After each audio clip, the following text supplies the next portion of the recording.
하나님의 말씀은 전도서 3장 5절입니다. 전도서 3장 5절 말씀 함께 읽고 시작합시다. 시작. 돌을 던져 버릴 때가 있고 돌을 거둘 때가 있으며 안을 때가 있고 아는 일을 멀리할 때가 있으며. 아멘. 돌을 던져 버릴 때가 있고 돌을 거둘 때가 있고는 돌을 던져버린다는 건 포기하는 것을 의미하는 거죠. 그냥 다른 의미이기도 한데 그냥 포기할 때라는 개념으로 좀 포기할 때와 또 회복할 때 다시 걷어들인다, 회복한다 이렇게 해서 이미 앞선 시간에 말씀드렸습니다. 오늘은 안을 때가 있고 아는 일을 멀리할 때가 있다 이런데 안을 때는 이제 가까이 할 때라고 생각이 들었습니다. 또 아는 일 멀리할 때는 멀리할 때, 오늘은 가까이 할 때와 멀리할 때의 그 기쁨에 대해서 나누고자 합니다. 또 안을 때의 기쁨 또는 가까이 할 때의 기쁨이라고 이렇게 보시면 좋을 것 같습니다.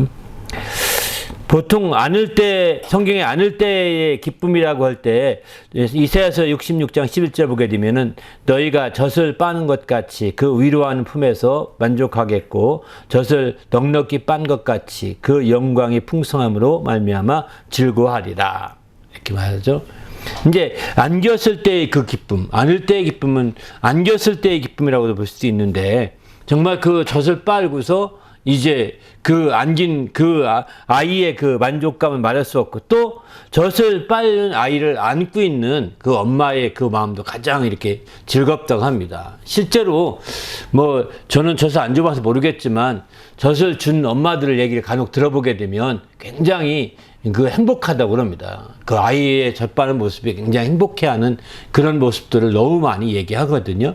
그런 얘기들 들으면서 이제 아이를 안고 그리고 편안하게 아이를 안고 있는 그 엄마의 모습들을 한번 가만히 보시면 굉장히 평안하고 즐겁고 행복해 보이지 않습니까? 이런 것처럼 안을 때의 기쁨이라는 건 마치 그와 같은 기쁨이 일반적인 것 같습니다. 시편 131편 2절도 보면 실로 내가 내 영혼을 고요하고 평온하게 하기를 젖된 아이가 그의 엄마 품에 있음같이 하였나니 내 영혼이 젖된 아이와 같도다 이렇게 말합니다.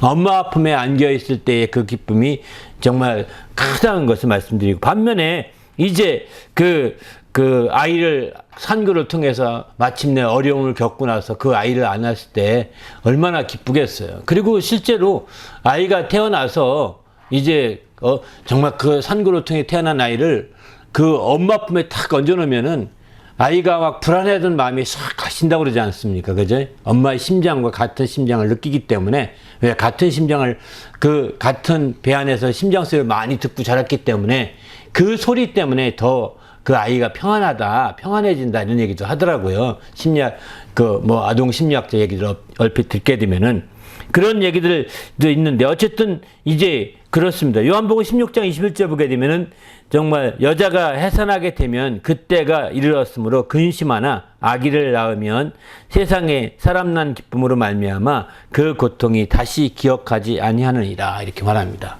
그러니까 사람 난 기쁨이라고 표현하죠. 이렇게 아이를 안고 사람 나서 그 아이를 낳고 아이를 안고 있는 그런 때의 기쁨이 이제 크다는 것을 좀 얘기할 수 있는 거죠. 이런 기쁨 때문에 사실 다시 아기 안 난다 이렇게 하면서도 아기 날 또 어떤 분은 여자분은 막 남편 욕하고 막 그런데요. 그런 사람도 있답니다. 저는 욕을 안 먹었는데 다행히도 아무튼 그렇기도 하는데 다시 안 나봐라 이러는데 또 낳는답니다. 또 그러면서 내가 안 난다 근데 또 나는지 모르겠다고 이렇게 후회하는 사람 얘기를 실제 듣습니다. 그만큼 이제 아이 난 기쁨이 있어서 옛날에 이전의 고통은 다 잊어지는 거죠. 그리고 아이 난 기쁨으로 다시 또 아이를 둘째를 가져야 되겠다, 셋째를 가져야 되겠다, 넷째를 가져야 되겠다 이렇게 해서 갖게 되는 거고 어떤 분들은 뭐 그런 의지적으로 가지려고 의지를 가지지 않았을지라도 이제 하나님이 주셔서 낳게 되는 것도 있겠죠. 그러나 하여튼 이 주님 안에서 이렇게 안을 때의 기쁨은 그런 부분과 연결된 것이 아닌가. 반면에 이제 품에 있을 때, 곧 안겼을 때의 기쁨이 얼마나 크냐 하는 것을 좀 생각해 볼 수 있는 말씀이 몇 가지가 있습니다. 요한복음에 보게 되면 이제 하나님을 본 사람이 없을 때 하나님의 품속에는 독생하신 하나님이 나타내셨다. 이렇게 말씀하죠. 1장 18절에. 그런데 그분이 이 하나님의 품속에 있던 그분이 하나님의 품속에 안겨 있는 거잖아요. 우리가 외형적으로는 안겨 있다고 볼 수밖에 없는 거지만 실제로는 안겨 있는 것이 아니라 그 안에 계셨던 분이라고 보셔야 되는 거죠. 그런데 이제 그런 분이 이제 17장 5절에 보게 되면 창세전에 내가 아버지와 함께 가졌던 영화로서, 그러니까 이분이 아버지가 마치 안겨 있는 것 같이 표현하고 있는 거예요. 이해되시죠? 우리가 생각할 때 아버지 품속에 있다는 것은 정자가 아빠 속에 들어있는 것처럼 들어있는 그런 정도로 우리는 생각하는데, 일반적으로는 아버지 품속에 있다고 할 때는, 그런데 정자가 아버지 품속에 있는 허리에 있는 거죠. 이렇게 있듯이 그런 걸 생각하는데, 여기는 그게 아니라 정자가 뭐 아빠와 함께 무슨 영화를 느끼겠습니까? 정자가 느끼겠어요? 못 느끼죠. 그런데 17장 5절 보면 창세전에 내가 아버지와 함께 가졌던 영화, 이렇게 말합니다. 그분은 아버지 품속에 있으면서 아버지 영화를 함께 누리고 있었던 단순한 정자나 정도가 아니라 한 인격으로서 함께 가졌던 그런 분이심을 여긴 보게 되는 거죠. 우리는 정자는 인격으로 취급 안 하잖아요. 정자를 인격으로 취급하나요? 물론 뭐 윤리 문제긴 한데 아직까지는 아닌 것 같습니다. 아직까지는. 그런데 중요한 것은 이제 알다시피 예수님은 아버지 품속에 있다고 할 때 그런 정자 같은 형태로 함께하는 것이 아니라 한 인격으로, 아버지와 또 다른 인격으로 아버지 품속에 있었던 것을 볼 수가 있는 거죠. 그래서 그는 창세 전부터 아버지와 함께 이제 가졌던 영화를 그는 경험했던 것이고, 그런 영화를 추억하면서 지금 얘기하고 있는 겁니다. 가졌던 그 영화를 추억하면서 그 영화로서 지금도 아버지와 함께 나를 영화롭게 하옵소서, 이렇게 말하고 있는 거죠. 또 17장 24절도 마찬가지, 창세전부터 나를 사랑하심으로, 이렇게 창세전부터 나를 사랑하시는 것을 느끼겠다는 거죠. 창세전부터 나를 사랑하시는 것을 느끼고 알 수 있는 인격으로 아버지와 함께 아버지 품속에 있었다고, 이렇게 우리는 보게 되는 겁니다. 그렇게 보셔야 됩니다. 그렇지 않고 그냥 우리의 어떤 뭐 세포같이, 세포 중 하나처럼 아버지 속에 있는 세포 중 하나 같은 예수님이 아니라는 겁니다. 이런 어떤 오해해서는 안 될 것 같습니다. 그렇게 정말 인격으로서 함께 하시는 것이라는 것을 보여주고 있는 거죠. 그래서 이렇게 그때 가졌던 영화로서 그분이 얼마나 행복했으면, 얼마나 즐거웠으면, 그 사랑으로 얼마나 행복했고 얼마나 즐거웠으면, 그것을 다시 추억으로 되살리면서 하나님 아버지의 그 사랑으로 또 그 영화로 이렇게 되게 해달라고 이렇게 기도하겠나, 이런 생각을 해보게 됩니다. 그런 측면에서 본다면 예수님께서는 참으로 하나님 안에서 참으로 행복했던 분이셨음을 여긴 분명하게 볼 수가 있는 거죠. 그 외에도 안고 있을 때 요한복음 13장 23절 보게 되면 예수의 제자 중 하나, 곧 사도 요한이죠. 그가 사랑하시는 자가, 예수님이 사랑하시는 자가 이제 예수의 품에 의지하여 누웠는지라. 그러니까 예수의 품에 이렇게 의지하고 누웠을 때 참 얼마나 부럽겠습니까? 그죠? 그의 사랑을 받고 있고, 또 그 안에서의 어떤 여러 가지 그 행복하고 즐거운 것들을 이제 부러워하는 거죠. 주위 사도들이. 그래서 이제 예수님께 물어볼 거 있으면, 야, 네가 물어봐 하고서 얘기도 해주고, 그러면 물어보고, 그 품속에 누워 있으면서 물어보는 겁니다. 이렇게 했던 예도 있지 않습니까? 그만큼 이제 품에 있다는 것은, 안겨 있다는 것은, 가까이 있다는 것은 그만큼 행복할 수 있다는 것을 보여주게 됩니다. 그만큼 행복하다는 것을 나타내고 있는 거죠. 그러면 안을 때는 이제 가장 가까이 할 때라고 볼 수 있는데, 이렇게 가까이 할 때의 기쁨이 어떤 기쁨이냐? 이사야서 58장 2절 보게 되면은, 그들이 날마다 나를 찾아 나의 길을 알기를 즐거워함이 마치 공의를 행하여 그의 하나님의 길을 저버리지 아니하는 나라 같아서 의로운 판단에 내가 구하며 하나님과 가까이 하기를 즐거워한다. 하나님과 가까이 하는 것을 즐거워한다는 거예요. 또 왜 그렇게 즐거우냐? 하나님을 가까이 하라. 그러면 너희를 가까이 하시리라. 하나님을 가까이 하게 되면 하나님께 가까이 해 주시기 때문에 하나님의 그 즐거움이 우리에게 밀려올 수밖에 없는 거죠. 그 영향을 받을 수밖에 없다는 겁니다. 하나님의 영향을 고스란히 받게 돼 있는 거죠. 하나님을 가까이 하면 마치 태양을 가까이 하면 더 뜨거워지듯이 하나님을 가까이 하면 그 하나님의 행복의 영향력이 밀려오게 돼 있습니다. 하나님을 가까이 하지 않고 있으니까 행복의 영향력이 없어서 행복하지 않은 거죠. 내가 왜 이렇게 행복하다 이런 말을 하는데 왜 나는 그런 행복이 없느냐 이렇게 질문하는 분이 있을 것입니다. 그것은 그를 가까이 함으로 그 영향을 받아야 됩니다. 바로 가까이 하는 것을 즐거워해야 되는데 즐거워하지 않고 그래 한번 해보자. 얼마나 행복한가 한번 해보자. 이런 식으로 계산적으로 해서는 안 되는 거거든요.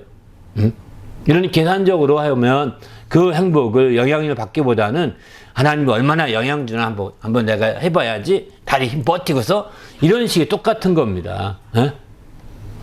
우리는 그런 측면에서 본다면 이제 그렇게 자기의 지혜로 하기보다는 정말 하나님을 가까이 하기를 즐거워하는 자가 되고 또 가까이 하게 되면 하나님이 가까이 하신다고 하셨으니 바로 그분의 영향을 받게 돼 있는 거거든요. 또 이제 또 실제로 사도행전 17장 34절 보게 되면 몇 사람이 그를 가까이 하여 믿으니 그러거든요.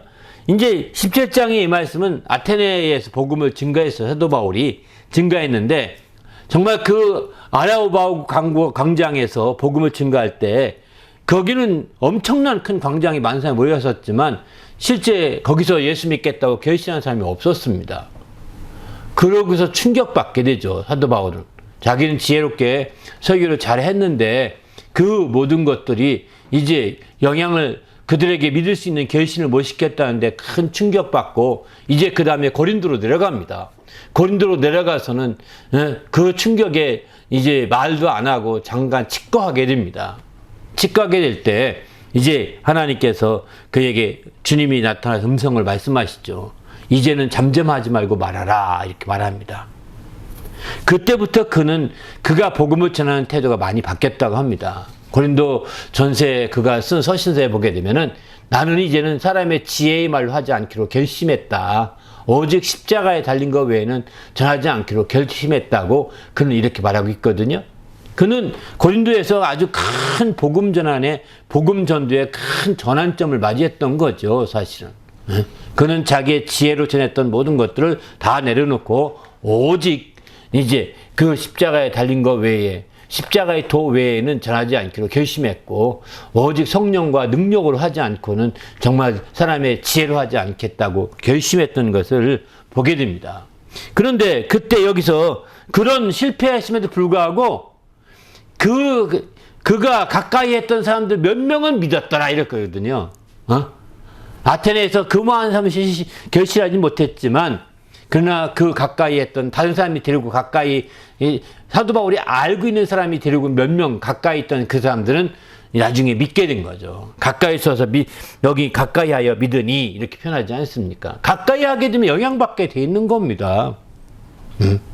가까이 하게 되면 영향받지 못하고 어떤 사람은 영향을 끼치지 못하고 영향받는 사람이 또 있더라고요. 누가 영향받을까? 약한 사람이 영향받는 겁니다. 강한 사람은 영향을 끼치게 돼 있거든요. 약한 사람은 영향받아서 밀려다니는 겁니다. 그냥 강한 사람은 자연스럽게 영향력이 이렇게 밀려가게 되는 거죠. 그리고 그 상대방은 이 믿음이 연약한 자, 믿음이 강한 자의 영향을 받아서 믿음을 갖게 되는 이런 일들이 일어나는 것도 당연한 거라고 볼 수 있습니다. 또 시편 69편 18절은 내 영혼에게 가까이 하사 구원하시며 하나님은 이렇게 가까이 해서 구원하시고 내 원수로 말미암아 나를 속량하소서 나를 구원하신다는 겁니다. 우리 하나님이 가까이 하셔서 결국은 우리를 구원하시기까지 이르게 되는 거죠. 그럼 하나님을 가까이 할 때 정말 어떤 기쁨이 있느냐? 성경은 이런 말씀합니다. 레위기 10장 3절에 보게 되면은 모세가 아론에게 이렇게 말하기를 거룩함과 영광이 나타내시는 기쁨을 느낄 수 있다는 겁니다. 온 백성 앞에서 내 영광을 나타내리라 이렇게 말씀하죠. 내 거룩함을 나타내겠고 온 백성 앞에서 내 영광을 나타내리라 이렇게 말씀. 하나님을 가까이 하는 자가 이렇게 영광을 나타내고 거룩함을 나타내는 거죠. 그러니까 얼마나 하나님이 영광을 나타내고 하나님이 거룩함을 나타낼 수 있으니 얼마나 기쁘겠습니까? 두 번째는 재앙이 없게 하려 합니다. 이렇게 표현합니다. 민수기 18장 19절을 보게 되면은 재앙이 없게 하려 함이라 이렇게 표현하고요. 그들 중에 재앙이 없게 하려 하였음이니라. 성소를 가까이 할 때에 그들 중에 재앙이 없다는 겁니다. 성소를 가까이 한다는 것은 하나님을 가까이 하는 것과 똑같은 거거든요. 그래서 이스라엘 백성들은 성전에 이제 순례를 가게 되죠. 1년에 3번씩 순례를 가거든요. 정상적인 그 유대인 이스라엘 사람들은 3번씩 순례를 갑니다. 바로 유월절과 무교절 한 절기거든요. 그때 한번 하고요. 맥주절, 오순절 한 절기인데 그때 한번 하고요. 또 초막절, 수장절이라고 표현하는데 그때 한번 3번 합니다. 이스라엘의 3대 절기라고 표현합니다. 이런 절기마다 1년에 3번을 예루살렘에 꼭 다녀오게 되니까 가족 대표 몇 명이라도 다녀오고 또 갔다 오면 그 가족 모아놓고 어떤 일이 있었는지 막 설명해 주면서 이렇게 얘기하는 거죠. 다 못 가더라도. 그렇게 해서 이제 이 절기를 이제 완전히 이렇게 성소를 가까이 하는 그런 순례로 만드니까 이게 하나님을 가까이 하는 방법으로 그들은 알고 있는 거거든요. 또 세 번째는 시편 69편 10절 내 영혼에게 가까이 하사 구원하시며 구원하시는 거죠. 이렇게 놀라운 그러니 얼마나 기쁨이 있겠습니까? 이런 기쁨들이 있는 거죠. 그러면 어떻게 해서 하나님을 가까이 해야 할까? 성경은 가까이 하되 말씀을 들으라 이렇게 표현합니다. 전도서 1장 5절을 보게 되면 너는 하나님에 들어갈 때에 내 발을 삼갈지어다. 가까이 하여 말씀을 듣는 것이 우매한 자들이 재물 드리는 것보다 나으니 그들은 악을 행하면서 깨닫지 못함이니라. 바로 가까이 하여서 말씀을 듣는 것이 좋다는 겁니다.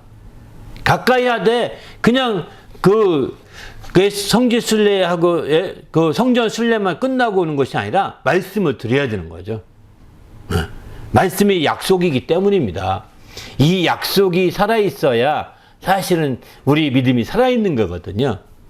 약속의 말씀이 살아있어야 우리 믿음이 살아있고 사실은 그 약속의 말씀을 붙들고 끝까지 죽어가는 겁니다. 저도 천국 안 가봐서 모릅니다. 천국이 있다고 저도 증거하고 전하지만 천국 안 가봐서 어떻게 생겼는지 물론 성경에 나온 말씀을 가지고 조금은 설명할 수 있을 것 같습니다. 그러나 그 이상은 한계가 있는 거예요.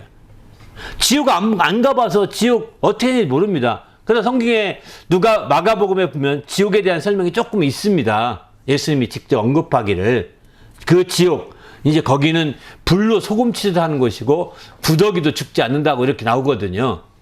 그러니 우리가 알다시피 이제 거긴 불이 가득하고 거긴 불에 타지 않는 불이 있나 보다 이런 정도 알 수 있는 거죠.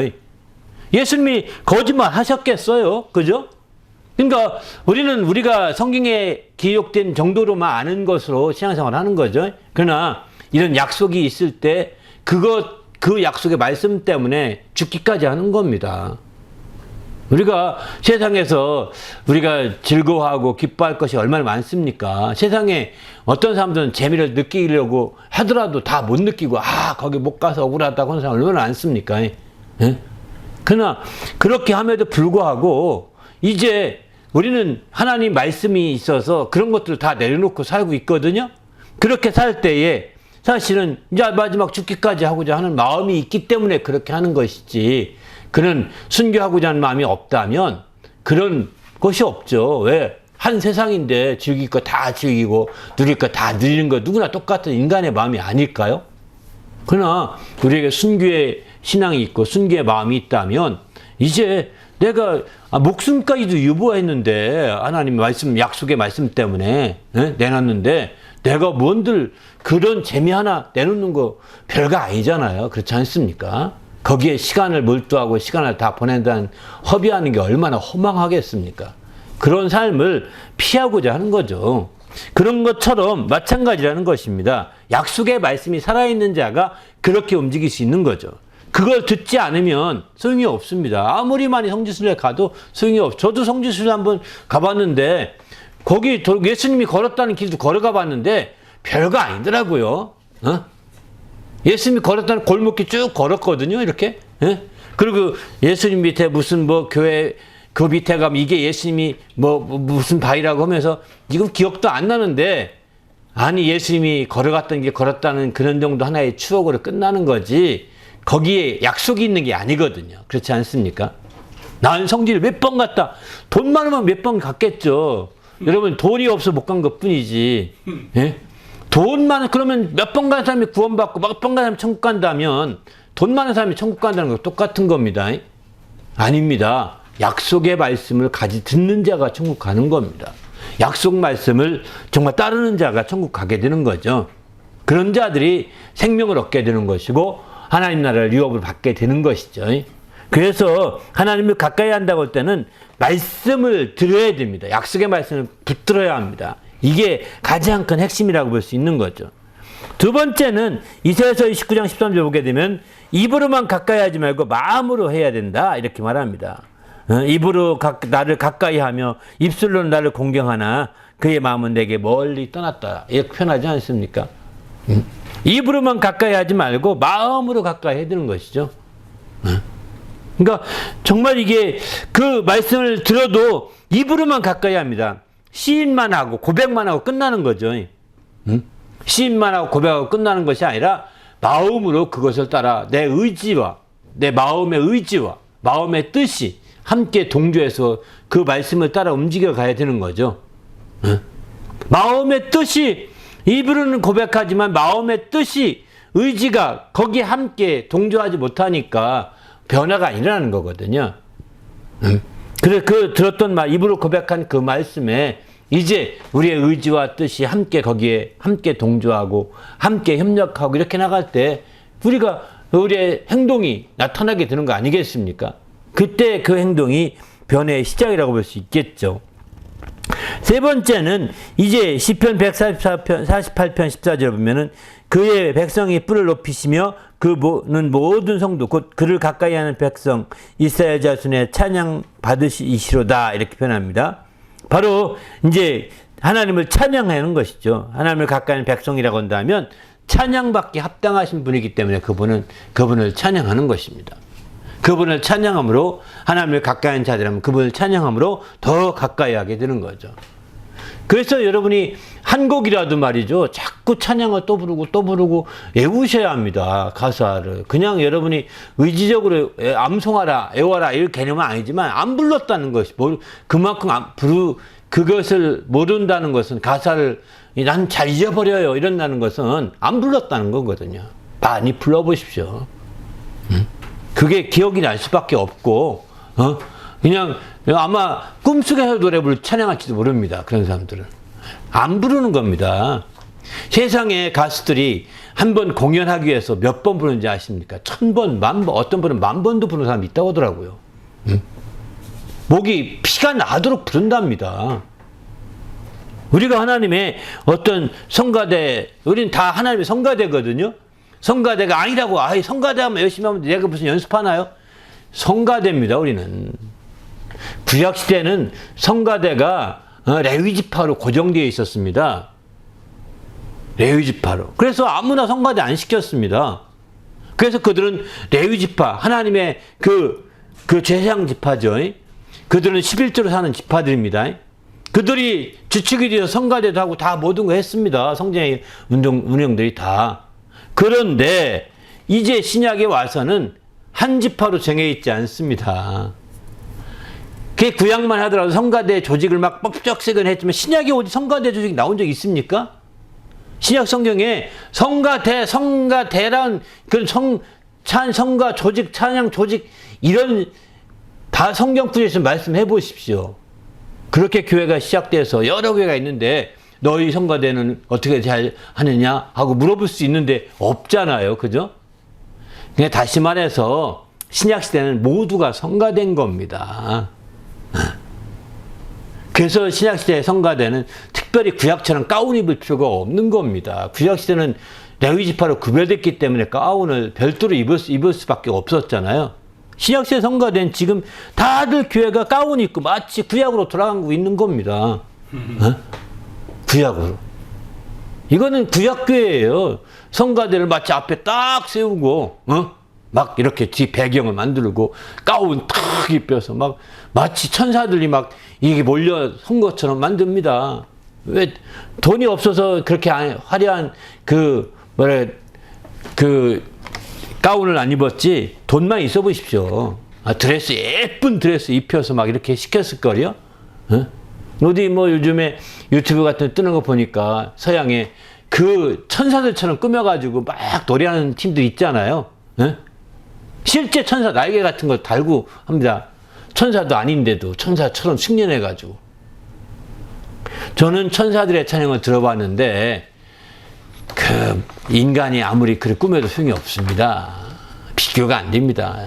그러니까 하나님은 천사들 더 좋은 찬양을 원한다면, 공교하게 만들고 더 조화가 된 찬양을 원한다면 천사들을 통해 찬양을 받으시면 됩니다.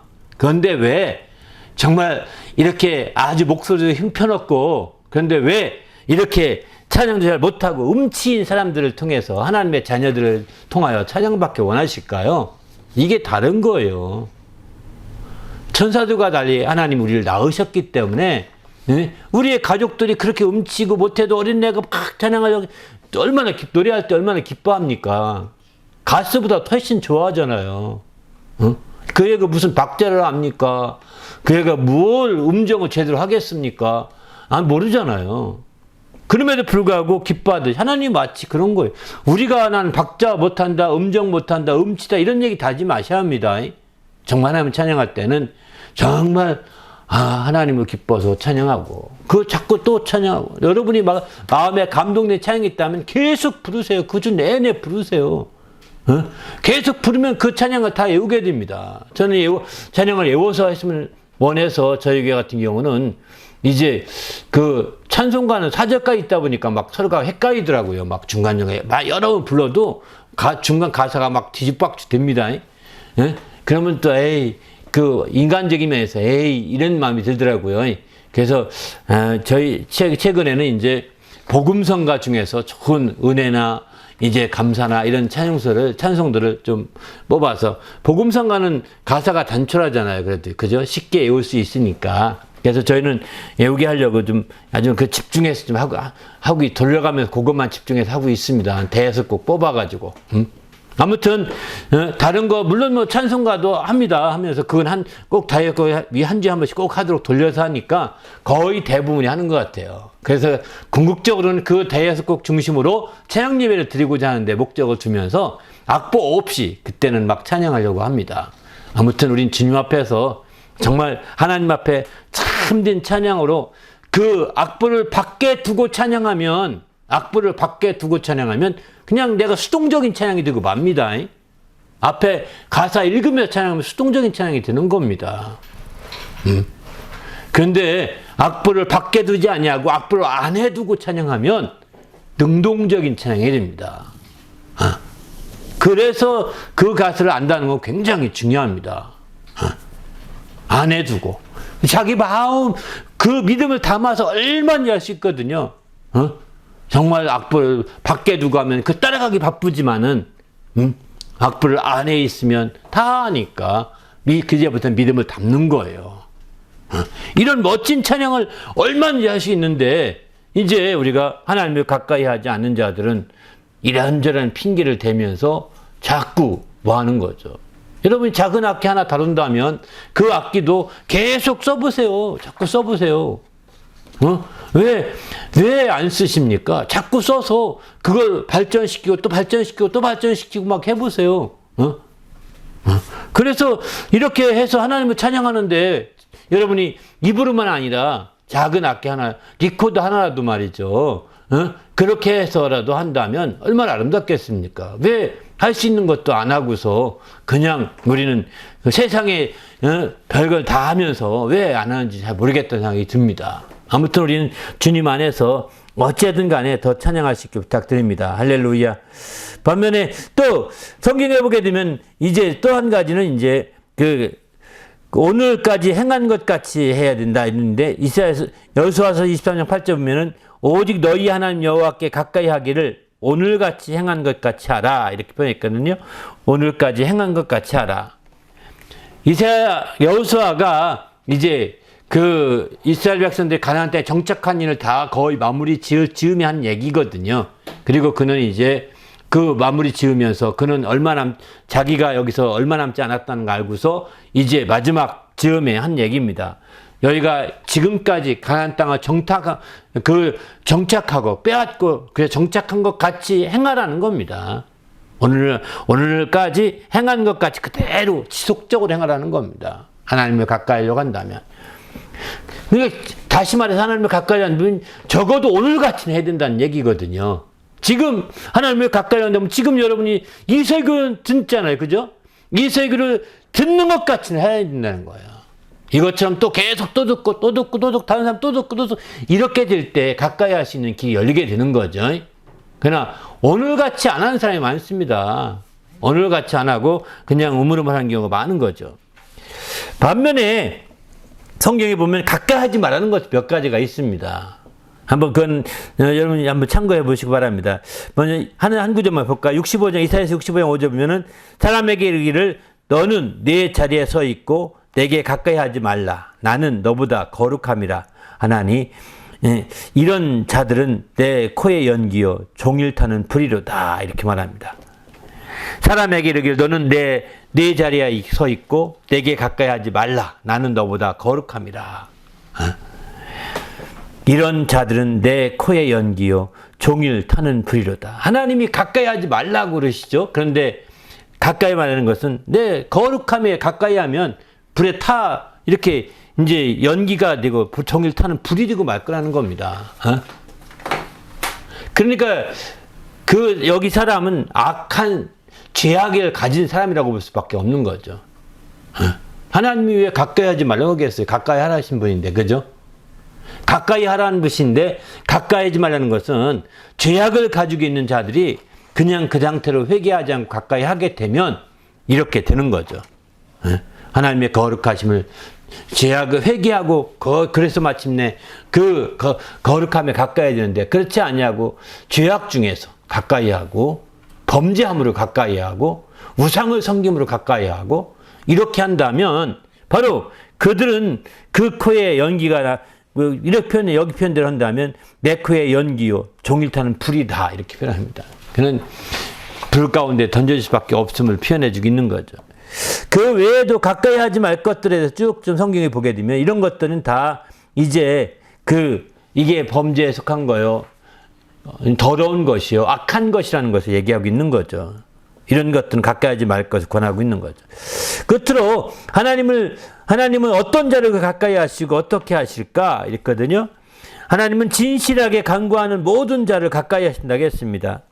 이제 시편 135편 18절은 자기에게 간구하는 모든 자, 곧 진실하게 간구하는 모든 자에게 가까이 하시는도다. 이렇게 표현하죠. 하나님 앞에 진실하게 간구하셔서 하나님이 가까이 하시는 그런 성도가 되시길 바랍니다. 할렐루야. 또 두 번째는 마음이 상한 자죠.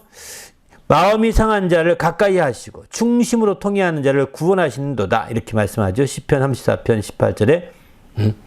그러니까 마음이 상한 자. 그러니까 우리의 마음이 항상 하나님 앞에 정말 마음이 상한다고 하니까 오해하지 마시고 누가 상처를 주어서 상하는 것이 아닙니다. 여기서는 하나님 말씀 때문에 내가 회개할 것이 있고 자꾸 자기가 하나님 앞에 쳐서 복종시켜 나갈 수밖에 없다는 것을 고백하는 자가 마음이 상한 자입니다. 그냥 회개해요 하는 회개가 아닙니다. 마음이 상한 자가 돼야 되는 거죠. 하나님, 내가 정말 이 말씀을 지켜야 되는데 이 말씀을 지키면 내가 정말 부끄럽습니다. 어떻게 하면 좋겠습니까? 막 이렇게 하나님 앞에 상함을 고할 수밖에 없어야 되는 거죠. 이런 사람이 그걸 변화시키고 고쳐갈 수 있는 거지. 그렇지 않고 그냥 하나님 오늘 또 죄 지은 걸 용서해 주시오. 대표기도 시키면 다 그러잖아요. 그죠? 하나님은 이번 주도 또 하나님 뜻대로 하지 못한 거 다 용서하여 주시옵시고 다 회개했다고 하겠죠. 그죠? 아멘 했으니까 회개한 거겠죠. 그러나 그런 형식적인 것이 아니라는 겁니다. 마음이 상한 자를 주님은 찾으시는 것이 가까이 해 주시는 겁니다.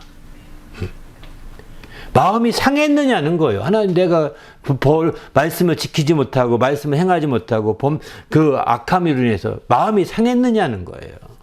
다시는 그 일을 하지 않을 만큼 다시는 그 일이 진저리가 날 만큼 상했냐는 거예요. 누가 상처 준 게 아니거든요. 하나님 말씀으로 내가 그렇게 마음이 상한 자를 하나님이 가까이 주신다는 거예요. 꺼져가는 등불을 끄지 않는다는 거예요. 또 상한 갈대를 꺾지 않는다고 이렇게 표현하죠. 하나님은. 그래서 우리는 주님 앞에서 이렇게 자신이 하나님 말씀 안에서 이렇게 상한 자가 돼야 되는 거죠. 그 성경에 이런 표현, 예수님께서 이런 표현도 하십니다. 돌이 떨어지면 어떻게 될까요? 너희가 이 표현이 이게 깡콩깡인지 안 깡콩깡인지 모를 만큼 헷갈리는 말씀인데요. 돌이 떨어지면 깨지겠지만 너희가 그 돌 위에 떨어지면 너희가 박살날이라고 그러거든요. 돌이 떨어지면 깨지는 게 그게 상하는 거거든요. 하나님 말씀을 통해서 내가 깨지는 거죠. 이게 상하는 거고, 그렇지 못하면 너희가 그 말씀 위에 돌 위에 떨어지면 박살날 가루가 된다는 겁니다. 가루가. 그러면 무슨 차이가 있느냐? 돌이 깨지면 건축재로 쓰일 수는 있지만 가루가 된 건 쓰일 수가 없습니다. 버려지는 겁니다. 돌이 깨지면 그 깨진 돌이라도 쓸 수는 있거든요. 건축재료 하나님이 건축자들이 버린 돌에서 주님이 그런 그렇게 말씀하시니까요. 그런 의미에서 본다면 하나님 말씀이 우리가 떨어졌을 때, 그 말씀을 받았을 때 그 말씀에 내가 깨져야 되는 거죠. 그 마음이 상하게 되는 겁니다. 하나님 어떻게 하면 좋겠습니까? 막 하면서 정말 주님 앞에 울지 않을 수 없는 거죠, 사실은. 그렇게 하는 자를 하나님이 가까이 해 주신다, 이렇게 말하고, 그렇게 할 때 충심으로 통회한다고 보는 거죠. 그럴 때 진짜 충심으로 통회하는 거죠.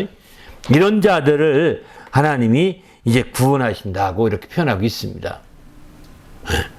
또 한 가지, 어린아이를 가까이 하신다고 이렇게 표현하죠. 누가복음 18장 16절 보게 되면은 어린아이를 불러 가까이 하시고 이르시되 이 어린아이들이 내게 오는 것을 용납하고 금하지 말라. 하나님 나라가 이런 자의 것이니라. 내가 진실로 너에게 이르노니 누구든지 하나님 나라를 이 어린아이와 같이 받아들이지 않는 자는 결단코 거기에 들어가지 못하리라 하시니라, 이렇게 표현하죠.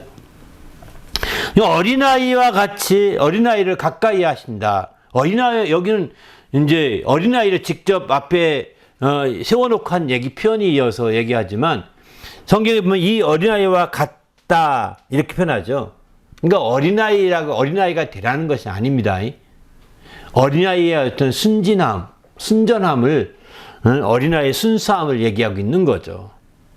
어린아이와 같아야 된다라고 어린아이의 그 한 속성을 여기선 말하고 있는 거지, 그렇게 되어야 그렇게 가까이 해야 된다는 것입니다.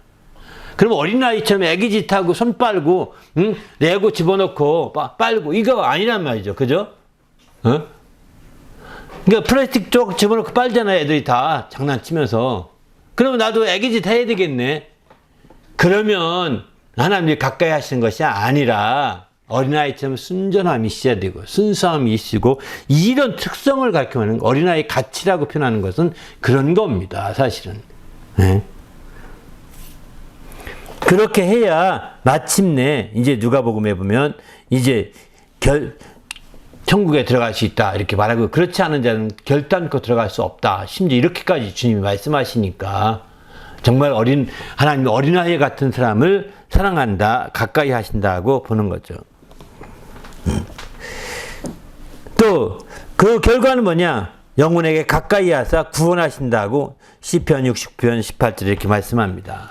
아무튼 우린 주님 안에서 이렇게 하나님의 가까이 하심을 경험하는 정말 큰 기쁨을 누리는 성도가 되시길 바랍니다. 할렐루야. 두 번째 멀리할 때의 기쁨은 뭐냐? 멀리할 때는 겉으로 보면 멀리하게 되면 속 시원하고 또 간편해 좋죠. 여기 저도 그 캐나다 와 있지만, 이제 토론토에 와 있지만, 이제 이민 오신 분들이 많이 여기 와보니까 이제 관계가 그 시댁이든 시댁 관계가 대부분의 시댁 관계가 어려운 사람들이 이민 많이 오는 것 같더라고요. 신기하게. 저희 집은 시댁 관계가 어렵지 않지만 다행히도 감사하게 정말 시자가 싫어하는 사람들이 다 이민 오는 것 같습니다. 그래서 오면 좋죠. 멀리 있으니까 멀리 있을 때 가장 기쁨이 뭔지 아십니까? 여기 얘기 들으니까 이제 뭐 안 가도 되니까 좋아요 이런다고요. 그렇게 실제 많은 사람 들었습니다. 그렇죠. 멀리 있으면 못 가니까, 가고 싶어도 못 가니까, 그건 좋을지 모르겠지만 실제 이 기쁨을 추구하는 건 아닙니다. 멀리 할 때의 기쁨이라는 것은 이건 어린애 같은 기쁨인 거죠. 스스로 피하는 어린애 같은 기쁨인 거지. 이건 세상에서 아주 어린애 같은 저차원의 기쁨을 추구하는 자들이 그런 말을 하고 그렇게 말하는 거죠. 멀리 할 때의 기쁨이라는 것은 믿음이 있어야 합니다. 멀리 볼 수 있는 눈이 열려야 멀리 할 때 기쁨을 더 누릴 수 있는 거지. 믿음이 없으면 사실 이 멀리 할 때의 기쁨을 볼 수가 없습니다. 히브리서 11장 13절 14절 보게 되면은 이 사람들은 다 믿음을 따라 죽었으며 약속을 받지 못했을 때 그것들을 멀리서 보고 환영하며 또 땅에서는 외국인과 나그네임을 증언했으니 그들은 이같이 말하는 것은 자기들이 번영 찾는 것을 나타냅니다. 이렇게 표현하죠.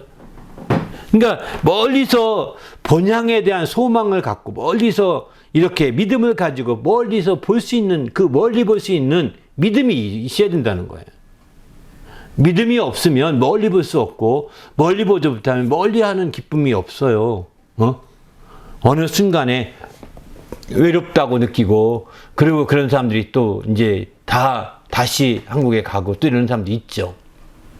아무튼 우린 주님 안에서 그날 이 멀리할 때의 기쁨이라는 것은 믿음을 전제로 하고 있다는 것을 생각해 보는 게 좋을 것 같습니다. 그냥 인간적으로 좀 떨어져 있어서 좋다. 이런 어떤 아주 귀찮은 사람이 많았는데 사업 때문에 어려운 동료들이 많았는데 사업 때문에 막 사람들이 빚 때문에 쫓겨온 사람 많은데 도망오니까 빚쟁이들이 안 쫓아오잖아요. 그러니까 그 아주 헐가분해서 좋죠. 이거는 아주 어린애 같은 거죠. 세상에 추구하는 어린애 같이 멀리 할 때의 기쁨, 그런 기쁨이라고 한다면 아주 어린애죠. 세상의 기쁨 중에서 아주 저차원의 기쁨을 생각하면서 있는 거고, 그들에게 어느 날 이제 그 빚쟁이 중 하나가 또 이민 와가지고 여기서 만나가지고 코 잡힐 수도 있습니다. 귀 잡힐 수도 있고요. 어떻게 하렵니까? 그때는 또 도망갈까요? 다른 나라로? 그러니까 이 어리석은 사람들은 그런 식밖에 안 되는 거거든요. 우리는 믿음을 가지고 멀리 바라보시고 큰 기쁨을 추구하는 성도가 되시길 바랍니다. 할렐루야. 그렇다면 믿음으로 멀리 해야 되는데 멀리 한다고 할 때 어디를 기준으로 삼아야 되느냐? 그 먼저 이거 중요한 것 같습니다. 나 여호와가 에레미야 2장 5절 보면은 이와 같이 말하노라. 너희 조상들이 내게서 무슨 불의함을 보았기에 나를 멀리하고 가서 헛된 것을 따라 헛되이 행하였느냐, 이렇게 묻죠. 근데 나를 멀리하는 것이 이제 무슨 불의함을 보았기에 그러냐, 나를 멀리하느냐. 그러니까 여기서 핵심은 뭐냐면 멀리한다의 기준은 하나님이라는 겁니다. 하나님을 멀리하느냐 가까이 하느냐, 사람을 멀리하느냐 가까이 하느냐가 아닙니다. 하나님을 멀리하느냐 가까이 하느냐, 이게 중요한 것이지 사람이 초점이 아니라는 것을 여긴 염두에 두셔야 됩니다. 사람을 초점 두게 되면 그냥 숨어버리거나 도망가는 것이 끝나거든요. 그러나 숨어버리고 도망간다고 또 안 되나요? 해결되나요? 안 되지 않습니까? 인간의 그 못난 수작은 도망가도 숨어도 다 거기가 또 반복되더라고요. 한국의 사기꾼이 다른 나라 가면 또 거기서 또 사기칩니다. 한국의 허풍쟁이가 다른 나라 이민 가면 거기서 또 허풍 칩니다. 다 똑같습니다. 그러니까 그건 어리석은 거죠. 우리는 멀리 한다고 할 때 멀리의 기준을 하나님께 초점 두고 있다는 거예요. 그래서 주를 멀리하게 되면 망한다고 이렇게 표현하고 있습니다. 또 거룩하신 이를 망울이 여겨서 멀리 여겨 멀리한다. 하나님을 주님을 멀리하는 것은, 하나님을 멀리하는 것은 그분을 만홀히 여겨서 그렇다는 겁니다. 그분을 업신여겨서 그렇다는 거예요. 만홀히 여긴다는 표현이 옛날 표현인데 업신여겨서 그렇다는 거예요. 그분을 하찮게 여기고 깐봐서 그렇다는 겁니다. 그분의 말을 깐보고 하찮게 여기는 겁니다. 에이, 하나님이 그렇게까지 하시랴? 이렇게 생각하는 거죠. 아닙니다. 여러분, 큰 코 다칩니다. 설마 하는 것이 큰 코 다친다는 말 우리 말 많이 하죠. 여호와는 악인을 멀리하시고 의인의 기도를 들으시느니라 이렇게 말합니다. 하나님은 악인을 멀리하시고 의인의 기도를 들으신다고 이렇게 말씀하십니다. 그러기에 우리는 주님 앞에서 하나님이라고 하는 나를 멀리한다, 주를 멀리한다. 이 하나님께 초점을 두기, 사람을 멀리하는 게 초점이 아닙니다. 어떤 성읍을 멀리하거나 이게 아닙니다. 하나님이 항상 기준이라는 사실을 아시고 내가 과연 하나님을 멀리했는가, 하나님을 가까이 했는가 이 생각을 해야 되는 거죠. 그래서 우리가 멀리할 때의 기쁨이라는 것은 이제 하나님은 그런 멀리할 때의 기쁨이냐 이 기쁨을 추구하는 건 아닙니다. 여기서 함께 약간 먼저 종합해 본다면 멀리할 때의 기쁨이라는 것은 하나님을 멀리함으로 기뻐하는 멀리하면 기쁨이 있겠습니까? 가까이에 기쁨이 있는 거죠. 그러나 여기서 하나님이 멀리라고 할 때 기준을 영적인 면에서 하나님께 두지만 우리가 알다시피 멀리할 때 기쁨이라는 것은 이제 정말 몸으로는 이렇게 거리감이 있다 하더라도 믿음으로는 더 가까이 가는 것입니다.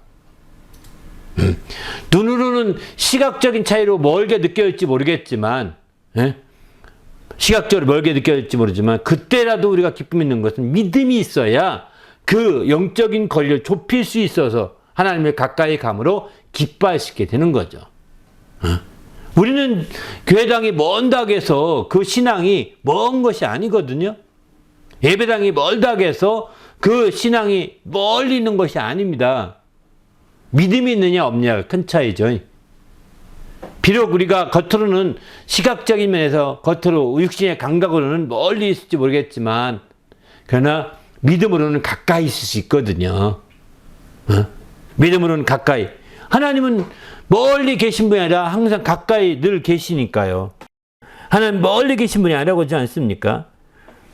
그리고 여기 밑에 보시면 알다시피 여호와는 높이 계셔서 낮은 자를 굽어 살피시고 멀리서도 교만한 자를 아심이라. 주께서 내게 앉고 일어섬을 아시고 멀리서도 나의 생각을 밝히 아신다 그랬거든요. 욕심적으로는 멀리 떨어져 있는 것 같은데 하나님은 밝히 내 생각도 멀리서도 밝히 아신다는 거예요. 이처럼 우리가 믿음으로는 우리가 그 하나님이 육신적으로는 멀리 있게 느껴지자도 믿음으로는 가까이 할 수 있어서 이렇게 하나님께 대해서 하나님이 늘 가까이 계심을 알고 더 의지할 수 있는 거죠. 우리도 이런 믿음을 가지시고 나가시길 부탁드립니다. 할렐루야. 그러나 우리가 이제 시편에 보게 되면 이런 기도를 많이 하더라고요. 하나님 멀리하지 마옵소서 이런 기도를 많이 합니다. 하나님이 정말 나도 하나님을 가까이 가오니 하나님도 가까이 해 주십시오. 이런 기도죠. 바꿔 말한다고 한다면 하나님이 날 멀리하지 마옵소서. 멀리하지 마옵소서. 이런 표현의 기도들이 많습니다. 그만큼 하나님이 먼다면 우리가 망하게 될 수밖에 없고 또 멀게 했던 것은 그만큼 내가 이제 하나님을 그 만홀히 여기고 없인 여겼던 그런 결과가 아니겠습니까? 그러니까 그렇게 나는 하나님을 경외합니다. 없인 여기지 않습니다. 나는 하나님을 정말 존경하고 하나님을 찬양합니다. 그러니 멀리하지 마옵소서. 이렇게 기도하는 거죠.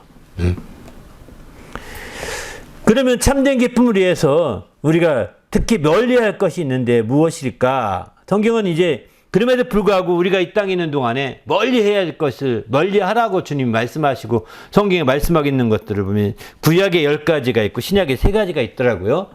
구약의 10가지는 먼저 거짓 일을 멀리하라. 이렇게 23장 출애굽기 7절에 이렇게 말합니다. 거짓 일을 멀리하며 무죄한 자와 의로운 자를 죽이지 말라. 나는 악인을 의롭다 하지 아니하겠노라. 거짓 일을 멀리하라는 겁니다. 두 번째는 포도주와 독주를 멀리하라. 민수기 6장 3절 이렇게 말하죠. 포도주와 멀리하며. 포도주로 된 초도 멀리하라고 하면 독주로 된 초도 마시지 말며 또 포도주도 마시지 말며 생포도와 건포도 먹지 말라.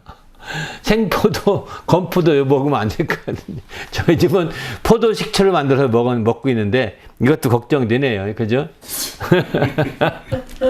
그러나 우리가 어쨌든 여기 초점은 포도주와 독주를 멀리하려고 했으니까 이제 멀리 해야 됩니다. 뒤에 부분은 다시 한번 연구 좀 해봅시다. 아무튼 가증한 것을 멀리하라. 또 세 번째는 신명기 7장 26절 보면은 가증한 것 멀리하라는 겁니다. 네 번째는 죄악을 멀리하라. 욥기 11장 14절에 내 손에 죄악이 있거든 멀리 버리라 이렇게 표현합니다. 다섯 번째는 불의를 멀리하라. 욥기 23장 23절입니다. 바로 내 장막에서 불의를 멀리하리라. 불의를 멀리해야 돼.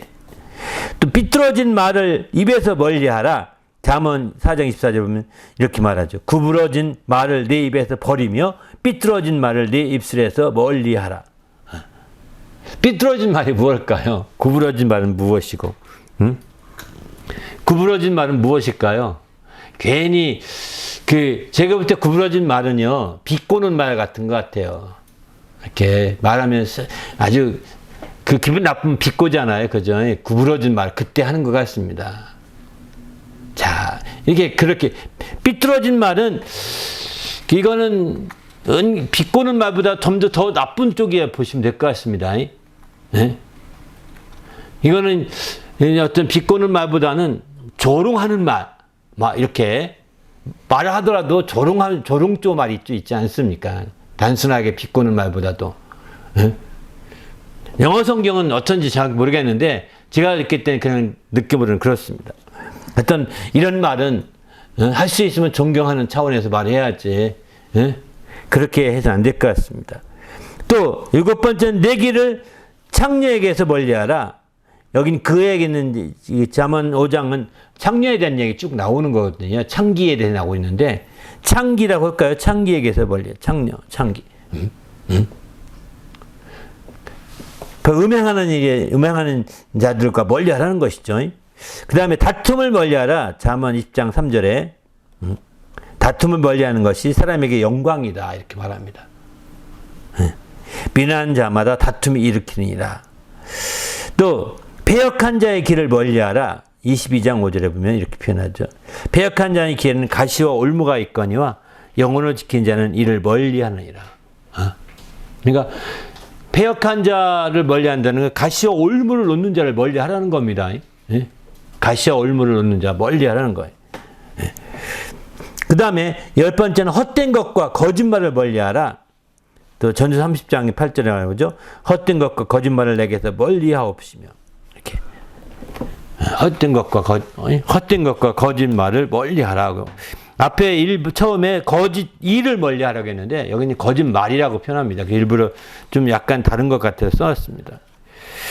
또 신약에 와서는 세 가지 얘기하는데 우상의 더러운 것과 음행과 목매어 죽인 것과 피를 멀리하라.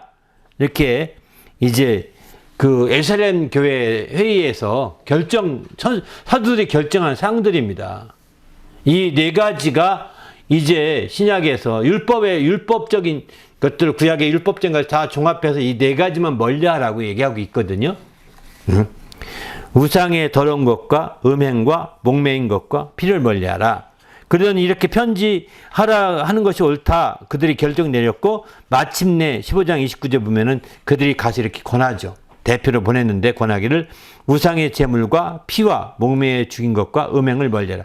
똑같은 내용인데 앞뒤 순서만 좀 다릅니다. 밖에 와서 피를 먼저 여기서 앞에 실제 가서 권할 때는 피를 강조했더라고요. 보니까 우상의 제물과 피를 두 번째로 강조했습니다. 그 다음에 이제 목매인 것과 목매 죽인 것과 음행을 이제 음행을 처음에 편지하라고 할 때 음행을 두 번째로 강조했는데 여기는 네 번째로 이렇게 얘기한 순서만 좀 다른 것뿐이지 똑같은 내용입니다. 또 디도서 3장 10절에 보면은 이제 한두 번 훈계한 후에 멀리하라. 이단에 속한 사람 같은 경우입니다. 이단에 속한 사람 한두 번 훈계한 후에 멀리하라는 겁니다. 그 다음에 우상에게서 멀리하라. 요한일서 5장 21절에 이렇게 표현합니다. 아무튼 이런 식으로 멀리 해드는 거죠. 반면에 가까이 하지 못하고 멀리 떠나게 되는 이유는 무엇이냐? 한번 이해해 본다면 이제 입술로만 공경하면 마음은 멀리 떠나게 된다. 이렇게 얘기합니다. 우리가 자꾸 멀어지는 이유가 뭐냐? 멀어지는 이유가 이것은 입술로만 공경하고 마음으로는 멀리 떠나기 때문이라는 겁니다. 또 마음이 완악하여 공의에서 멀리 떠난다고 이사야 46장 10절 이렇게 말합니다. 마음이 완악하여 공의에서 멀리 떠난 너희여 내게 들으라. 정의가 뒤로 물리침이 되고 공의가 멀리 섰으며 성실이 거리에서 엎드러지고 정직이 나타나지 못하는도다. 이렇게 하면서 이제 마음이 완악해서 공의에서 멀리 떠난다는 거예요. 자꾸 공의가 멀어진다는 겁니다. 또 우상을 따라 멀리 떠나서 멀어진다는 겁니다. 우상을 따라다니기 때문에. 또 미련한 것이 얽혀서 멀리 떠나버린다는 거예요. 미련한 것이 얽히게 되면 이제 그것에 의해서 멀어진다는 겁니다. 여기 이제 저희 집에서 어린아이 때 이 말씀 많이 권했던 말씀인데 얘기했던 얘기인데요. 잠언 22장 15절 아이의 마음에는 미련한 것이 얽혔으나 징계하는 채찍이 이를 멀리 쫓아내리라 이렇게 표현하거든요. 아이에게는 미련한 것이 얽혀 있다는 겁니다. 그 징계하는 채찍이 이를 멀리 쫓아낸다 내리라 이렇게 말하거든요. 이 성경에서는 이제 아이들에 대해서 채찍으로 이제 징계하는 것들을 용납하고 있는 거죠. 오늘날의 교회가 오늘날의 가정에서 이런 말씀을 얼마큼 할지 모르겠지만 그러나 성경은 분명히 미련한 것이 얽힌 것을 풀어내는 방식이거든요. 그 미련한 것을 끊어내는 방식이거든요. 이렇게 표현하고 있습니다. 한번 지혜롭게 또 요즘에 세상법이 하도 어린이 인권을 강조하다 보니까 하나님보다 더 강조해 주는 것 같아요. 어린이 인권을 하나님보다 더 강조해. 안타깝죠. 그러다 보니까 이제 하나님을 안 믿게 만드는 겁니다. 하나님보다 더 강조하니까 하나님 필요 없어 이렇게 그 법이 사실 하나님 못 믿게 만드는 것일 수도 있거든요. 이게 이제 안타깝죠, 사실은. 그 다음에 이제 다섯 번째는 축복하기를 기뻐하지 않으면 복이 멀리 하게 된다. 복이 떠남으로 멀리 하게 될 수밖에 없는 거죠. 자꾸 축복하기를 힘써야 되는데 축복하기를 힘쓰지 아니하고 저주하기를 즐거워하니 이제 복이 떠날 수밖에 없는 거죠. 그리고 하나님을 멀리 할 수밖에 없다는 겁니다. 또 가증한 일을 행하여 멀리 떠났다는 겁니다. 에스겔서 8장 6절에 보게 되면 가증한 일을 행하여 나로 내 성수를 멀리 떠나게 한다. 이렇게. 가증한 일을 여기 앞에 5가지는 사람이 멀리 떠나는 것을 말하고 한다면 뒤에 2가지는 하나님께서도 이렇게 멀리 떠나신다는 거예요. 우리가 가증한 일을 하면은 하나님이 멀리 떠나신다. 이런 표현이거든요.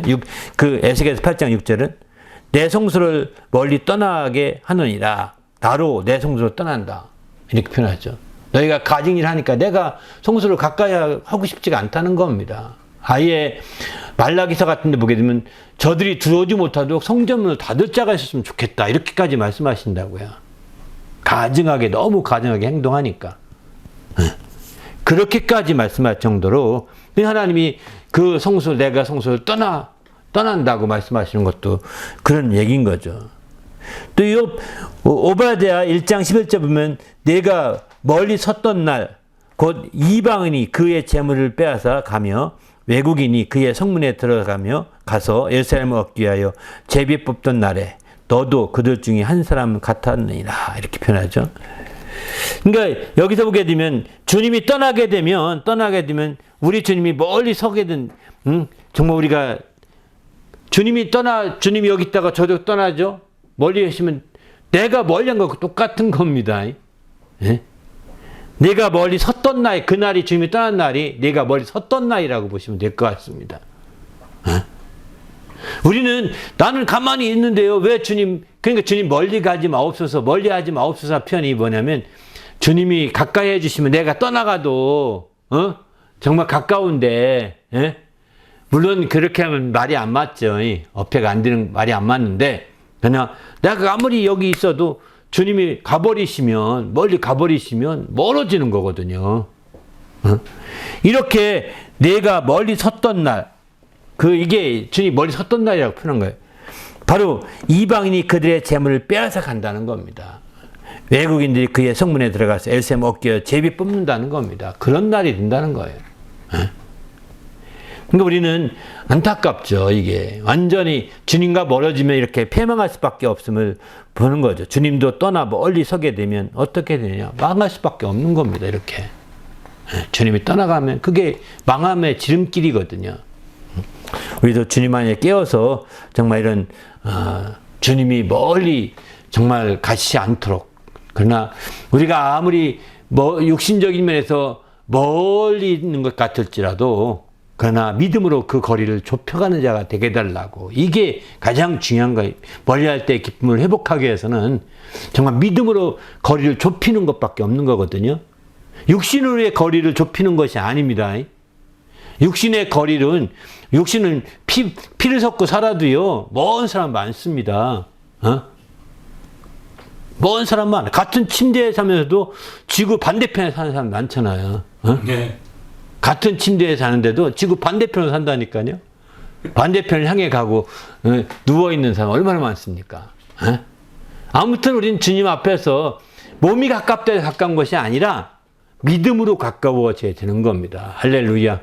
이게 멀리할 때의 기쁨을 더 멀리 볼 수 있게 되고, 그럴 때 기쁨을 확실하게 볼 수 있는 거죠. 멀리할 때 기뻐하려면 멀리 볼 수 있어야 합니다.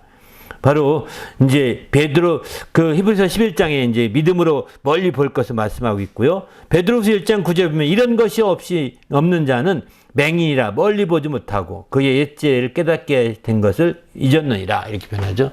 그러니까 믿음이 있다고 하는데 멀리 보지 못한다고 한다면 자기의 죄를 깨끗게 하신 것을 망각하고 있지 않은가, 이걸 한번 점검해 볼 필요가 있습니다. 난 믿음이 있는데요. 그런데 멀리 보지 못하고 정 멀리 생각하면 불안해지고 근심만 되고 걱정만 되고 막 기쁨이 없어요.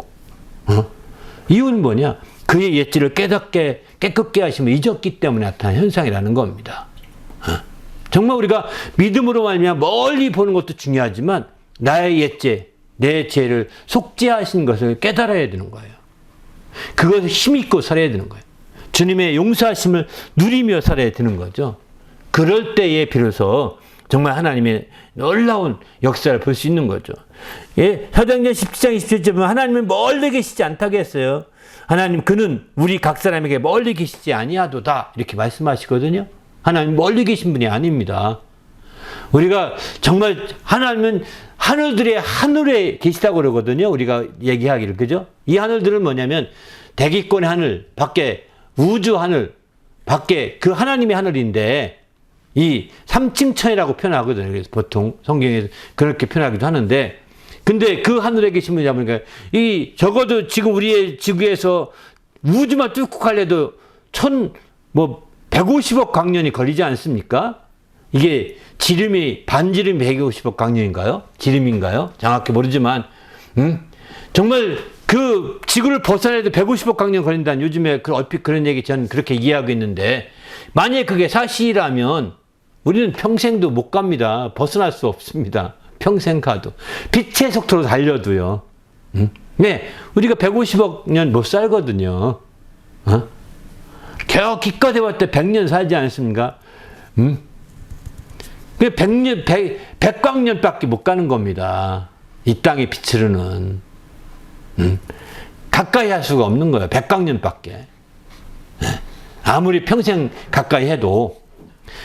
그러나 하나님 멀리 계신 분이 아니십니다. 정말 그분이, 우리는 항상 그분 앞에 있다.